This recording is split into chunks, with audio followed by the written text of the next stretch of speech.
On Thursday, Pope Francis will release a letter to Catholic bishops called an encyclical. This is a message that will focus on the environment, and the pontiff is expected to warn the world about climate change. An Italian magazine has leaked a draft of it, and the Pope is reportedly going to declare that global warming is real and partly caused by humans. He'll also call on world governments to work together to fight it. It's already raising concerns among some Catholic conservatives, like Judge Napolitano, who worry about the Pope politicizing the issue.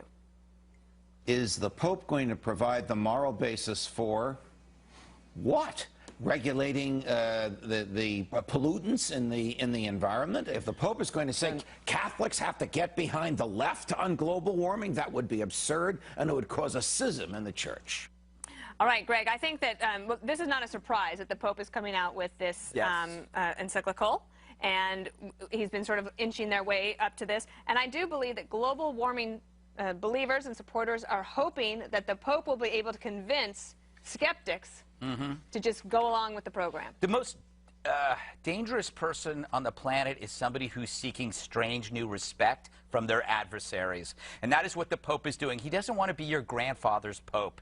He wants to be a modern Pope. All he needs is dreadlocks and a dog with a bandana, and he could be on Occupy Wall Street. Meanwhile, the media will focus on the right and go, how are the conservative Catholics going to deal with climate change apostles?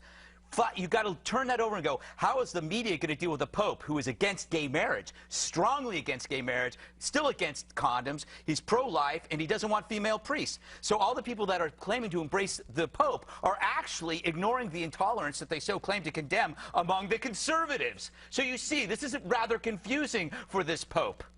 And also, he came out against the Charlie Hebdo attacks. What did he say?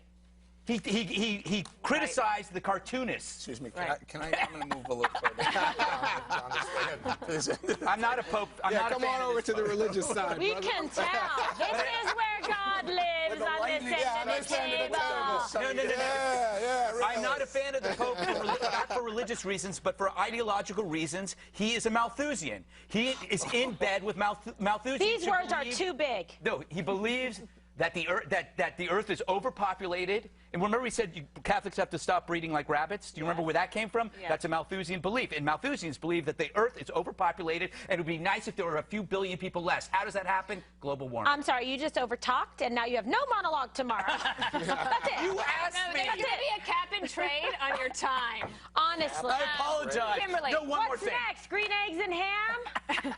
KG. Talking. Yeah. Can't one be concerned about global warming and also be skeptical of the solutions so far put forward by the world governments that he wants us to support? Yes, I think you can, but obviously he's really stepping into very, very difficult political waters here by exerting his opinion and his influence, and I think this is going to be problematic, you know, for Catholics and believers. They may not go with this at all. I don't think it's actually going to matter that much to Catholics, Eric. What do you think? Like, this is not the biggest issue on the Catholic Well, maybe not brain. to the United States Catholics. It may be important to developing nations Catholics, because they're the ones, after all, the United States and the other developed countries are the one who's going to support some of the Pope's initiatives. He's against cap and trade. He thinks that's a bad idea because it would cause undue speculation. But he is looking for the wealthier countries to pony up and get involved, and that would cost businesses a lot. My biggest issue with this, by the way, the Pope, you're the man.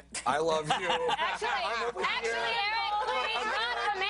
E-R-I-C-G-R-G is over there. But Eric, isn't the point that he's not the man? Here's what I think. I don't like Bob Costas weighing in on guns. I hate the idea that the Pope is weighing in on this, especially because he's against fossil fuels. Fossil fuels provide cheap fuel for people who are poor, right? And to move away from that before it's time.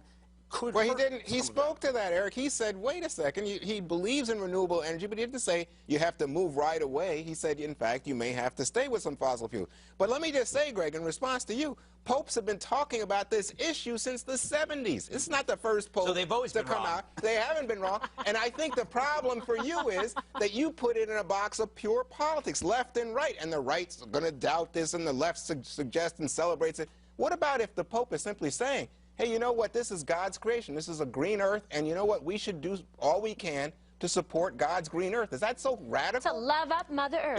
Is that some leftist idea? He has a Marxist background. Oh my God! Here we go. does. Yeah, well, he's Sorry. from Argentina, He and he's the Southern Pope. I mean, I'm sorry. I mean, I know he's a big guy, but It's not just. But it's not a bad idea to care He's about only the a man to you and not to him. Somebody Okay. bring in some holy Gotta- water. I'm feeling like it's really. Hold up a cross. Out. Name Oh my God! Okay, we're going to As we bless ourselves. what did I do? I criticized his beliefs. I think you're good. All right. I'm all right. Okay.